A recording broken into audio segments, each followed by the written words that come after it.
High high 2 বছর জেলখানার থেকে বের হওয়ার পরে আমার ছেলেদের সাথে স্বরাষ্ট্রমন্ত্রী বারবার যোগাযোগ করতেছে। হ্যাঁ 2-3 দিন 4 দিন হয়ে গেছে, এখন আমার সঙ্গে দেখা করো না, ঘটনাটা কি? আমার ছেলেরা আমাকে অ্যাম্বুলেন্সে নিয়ে গেছে ওই সচিবালয় হাসপাতাল থেকে।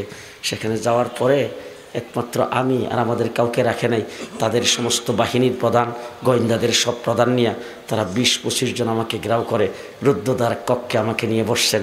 স্বরাষ্ট্রমন্ত্রী আমার সামনে বৈশা ওয়াজটা যে দিছে, হ্যাঁ এত বড় ধার্মিক মহিলা পাইবেন কো?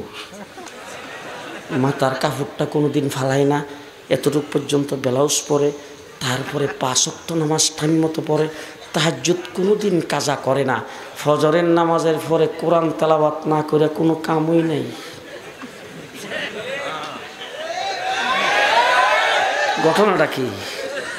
তখন তারা যখন এই কথাগুলি বলতেছিল তখন আমার ওই আয়াতটা, কোরআন শরীফের ওই আয়াতটা বারবার খালি বলা হইতেছিল, ওয়া মিনান নাসি মান ইয়াকুলু আমান্না বিল্লাহ ওয়া বিল ইয়াউমিল আখির।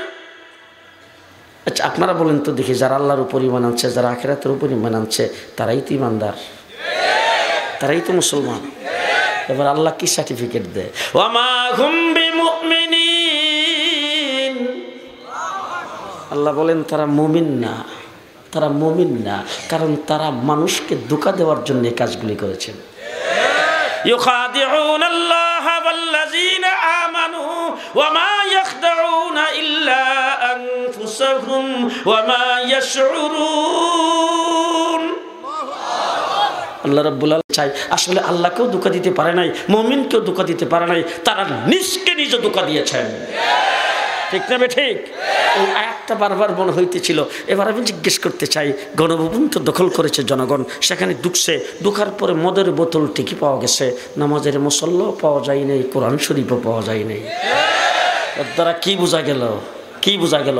পদে পদে দেশ থেকে ইসলামকে উৎখাত করার জন্যে, এই দেশ থেকে ইসলামকে শেষ করার জন্যে পদে পদে কাজ করেছ। গত 15টা বৎসর এমন কোনো কাজ নাই ইসলামকে এই দেশ থেকে উৎখাত করার জন্যে করো নাই।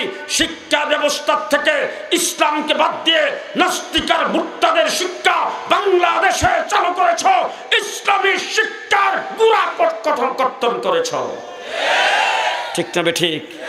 তাদের নামের সাথে ছিল মুসলিম লীগ, মুসলিম শব্দ কেটে দিয়েছেন। নজরুল ইসলাম হল থেকে ইসলাম কাইটা নজরুল হল, সলিমুল্লাহ মুসলিম হল থেকে মুসলিম শব্দ কাইটা সলিমুল্লাহ হল। ইসলাম শব্দের সাথে তাদের এত বিদ্বেষ। ঠিক না ঠিক? আলেম উলামায়ে কেরামের প্রতি তাদের বিদ্বেষ। আলেম উলামায়ে কেরামকে জেলখানার ভিতরে বৎসরের পর বৎসর রেখেছ। এখনো অনেক আলেম উলামায়ে কেরাম জেলখানার ভিতরে আছে। তারা কারা? যারা শাতেমে রাসূলকে হত্যা করেছেন। আল্লাহর নবী সাল্লাল্লাহু আলাইহি সাল্লামকে যদি গালি দেয়, আপনি যদি শোনেন, আপনার অন্তরে রক্তক্ষরণ হবে কিনা? আপনার অন্তরে ব্যথা লাগবে কিনা? কম না বেশি? কম না বেশি? পরিষ্কার ভাষায় বলে যাচ্ছে, আলেম উলামায়ে কেরামকে সাক্ষী রেখে আল্লাহর নবীকে যদি কোনো ব্যক্তি গালি দেয়, আল্লাহর নবীকে যদি কেউ কটূক্তি করে, আপনার অন্তরে যদি ব্যথা না লাগে, আপনি মুসলমান নয়, মুসলমান নয়। ঠিক না ঠিক? গুজরাটে যখন মোদি মুসলমানদেরকে হত্যা করে, কাশ্মীরে যখন মুসলমানদের উপরে গুলি চালায়, মুসলমানদের রক্ত যখন ঝরতেছে, আমরা যখন কাশ্মীরের পক্ষে মিছিল করি, তখন কাউয়া কাদের বলে এইটা আভ্যন্তরীণ বিষয় ভারতের।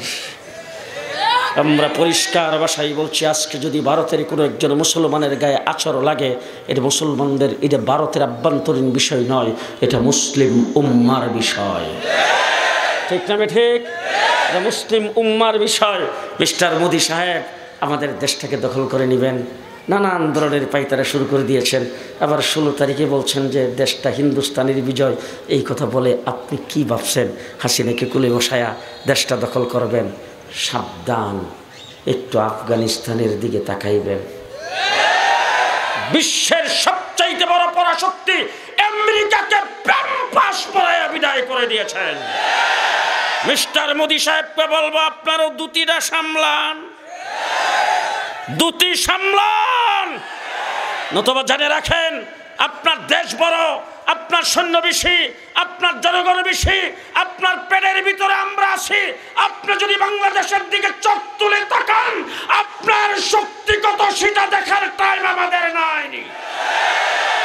আমরা উচিত জবাব দিয়ে ছাড়ব ইনশাআল্লাহ। আপনারা প্রস্তুত আছেন তো? প্রস্তুত আছেন তো ইনশাআল্লাহ? আছেন না প্রস্তুত? আমরা মুহাম্মদুর রাসূলুল্লাহ সাল্লাল্লাহু আলাইহি সাল্লামের উম্মত, শাপলা চত্বরে আমরা রক্ত দিয়েছি আল্লাহর নবীর ইজ্জত রক্ষার জন্য, ঠিক কিনা বলেন? সুতরাং আমাদের ইতিহাস হলো রক্ত দেওয়ার ইতিহাস। রক্ত আমরা যত দিতে পারি অত আর কেউ দিতে পারে না। কি বলেন, পারে? দেশের জন্য রক্ত প্রয়োজন, আবার দেব। আজকে অন্তর্বর্তীকালীন সরকারকে বলতে চাই, শাপলা চত্বরের রক্তের উপরে দাঁড়িয়ে আপনারা ক্ষমতায়, আপনাদেরকে কারো দালালি করার জন্য ক্ষমতায় বসানো হয় নাই, কাউকে আপনারা ভালোবাসার জন্য ক্ষমতায় বসানো হয় নাই। পরাজিত শক্তি যারা বাংলাদেশ থেকে বিতাড়িত হয়েছে, যারা 15 বছর পর্যন্ত রক্তপাত ঘটাইছে, আমার ভাইদের উপরে গুলি চালিয়েছেন, শাপলা চত্বরে আলেম ওলামায়ে কেরামের উপরে গুলি চালিয়েছে, 57 জন আর্মি অফিসারকে হত্যা করেছে, তাদের সঙ্গে কোন প্রকার সহানুভূতি দেখাবেন, আবার আপনাদের বিরুদ্ধে আমাদের আন্দোলন হবে, সংগ্রাম হবে, রাস্তায় নামতে হবে।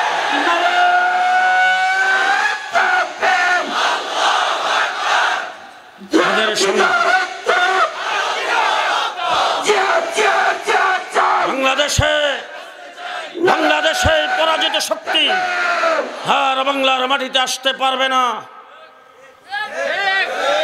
আমরা দেশেরও পাহারাদার, দিন ইসলামেরও পাহারাদার। ভালো করে ইতিহাস মনে রাখবেন। শেষ কথা বলতে চাই, দেশ যখন পূর্ব পাকিস্তান, আইয়ুব খান ফ্যামিলি প্ল্যানিং আইন জারি করেছেন, এই দেশের উলামায়ে দেওবন্দ আইয়ুব খানের বিরুদ্ধে মোকাবেলা করেছেন। আল্লামা শামসুল হক ফরিদপুরি রহমতুল্লাহ আলাইহির নেতৃত্বে দেশ স্বাধীন হওয়ার পরে রাষ্ট্রীয়ভাবে এদেশ থেকে ইসলামকে মুছে ফেলার ষড়যন্ত্র শুরু হয়েছে। উলামায়ে কেরাম মোকাবেলা করেছেন। হাফিজ হুজুরের নেতৃত্বে যখন শিখা চিরন্তন জেলে এদেশের মানুষকে মুশরিক বানাইতে চেয়েছে, উলামায়ে কেরাম মোকাবেলা করেছেন। শাইখুল হাদিস আল্লামা আজিজুল হকের নেতৃত্বে তসলিমা নাসরিন যখন কুরআন পরিবর্তনের কথা বলেছেন, আমরা মোকাবেলা করেছি। বাইতুল মুকাররমের খতিব উবাইদুল হকের নেতৃত্বে হাইকোর্ট থেকে যখন 2 জনের বিচারপতি ফতোয়ার বিরুদ্ধে রায় দিয়েছে, আমরা মুফতি আমিনের নেতৃত্বে তার মোকাবেলা করেছি। শাহবাগে নাস্তিকার মুরতাদরা একত্রিত হয়ে যুদ্ধাপরাধীদের বিচারের দাবিতে যখন আল্লাহ আল্লাহ রাসূলকে নিয়ে কটূক্তি করেছে, আল্লাহ মাহমুদ শফির নেতৃত্বে শাপলা চত্বরে রক্ত দিয়ে আমরা তার মোকাবেলা করেছি। 2021 সালে 2021 সালে বাবার মূর্তি স্থাপন করে দেশকে মূর্তির রাজত্বে পরিণত করতে চেয়েছ। আমরা একটা মূর্তির বিরুদ্ধে কথা বলেছিলাম, আর কথাটা এমন সুন্দর করে বলছি, মাননীয় প্রধানমন্ত্রী, আপনি আপনার বাবার মূর্তিটা যে লাগাইবেন, এটার মাথায় বইয়া কাকে যখন পায়খানা করব তখন আপনি কি করবেন? সুতরাং এখানে পশু পাখি এটার মাথায় বসে পায়খানা করবে। সুতরাং আমরা আপনার বাবাকে ইজ্জত আর সম্মান দিতে চাই, তার নেতৃত্বে দেশ স্বাধীন হয়েছে, এই জন্য মূর্তির আপনি লাগায়েন না। এরপরে বৎসরের পর বৎসর এই কথা বলার কারণে, মূর্তির বিরোধিতা করার কারণে আমাদেরকে জেলখানায় ঢুকাই ফেললেন। গত 5ই আগস্টের 11টা 11:30টায় আপনি পদত্যাগ করেছেন। 1 ঘন্টার ভিতরে আপনার বাবার সব মূর্তি বাংলাদেশ থেকে বিদায় হয়েছে, ঠিক না ঠিক? কাগজে কলমে সাংবিধানিকভাবে আইন করে প্রত্যেক অফিস আদালতে সব জায়গায় আপনার বাবার ছবি টানাইবার ব্যবস্থা করেছিলেন, একটাও নাই, ঠিক কিনা বলেন? এমনভাবে মূর্তি ভাঙছে, হাই হাই, টেলিভিশনে দেখেছি, সামনাসামনি দেখি নাই। মূর্তি তো ভাঙছেই, আবার জুতার গলাও মালাই দিছে, জুতার মালাও গলায় দিছে, দিয়া তারপরে ভাঙছে। এক মূর্তির মধ্যে দেখলাম একটা বাচ্চাকে যেন উপরে আলগি দিয়ে বসাই দিছে মাথায়, হে মাথার মধ্যে বই বই পেশাব করতেছে। হায় হায় হায়, মূর্তির রাজত্বে যখন পরিণত করতে চেয়েছে জুনায়েদ বাবনগরের নেতৃত্বে 2021-এ আমরাই মোকাবেলা করেছি। কোঠা বিরোধী আন্দোলনে ছাত্ররা যখন নামছে, তাদের বুক বরাবর যখন গুলি চালানো হয়েছে, তারা যখন শহীদ হইতে শুরু করেছেন, আমার কওমি মাদ্রাসার ছাত্র একজনে ঘরে বসে থাকে নাই, সবাই রাস্তায় নেমেছেন, 84 জন জীবন দিয়েছে। সুতরাং রক্ত দিয়েছি আমরা, সামনে বাংলাদেশের সংবিধান প্রণয়ন হবে, ইসলাম ভিত্তিক সংবিধান হতে হবে, শিক্ষানীতি প্রণয়ন হবে, ইসলাম ভিত্তিক শিক্ষানীতি হতে হবে, বাংলাদেশ হবে ইসলামের দেশ। পরিষ্কার ভাষায় বলতে চাই, আজকে দেশটা 54 বছর হয়েছে, স্বাধীন হয়েছে। শেখ মুজিব ভাই সেই ঘোষণা দিয়েছেন, আমার সোনার বাংলা, আমি তোমায় ভালোবাসি। আপনারা যারা এখানে এসেছেন দেখছেন কিনা জানি না, আমি দেখছি 1974-এ একজনে বমি করছে, আরেকজনে খাইছে।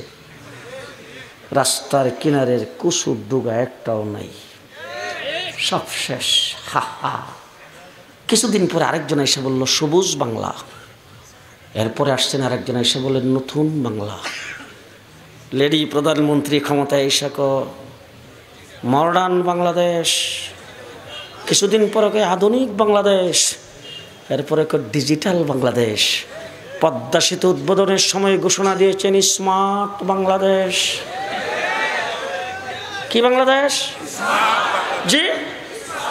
এবার জুলাই আগস্টের আন্দোলনে যেই দেশ নতুন করে স্বাধীন হয়েছে, এই দেশ আগামীতে হবে ইসলামের বাংলাদেশ, ইসলামের বাংলাদেশ। কে কে রাজি আছেন দুই হাত উঠায় বলেন।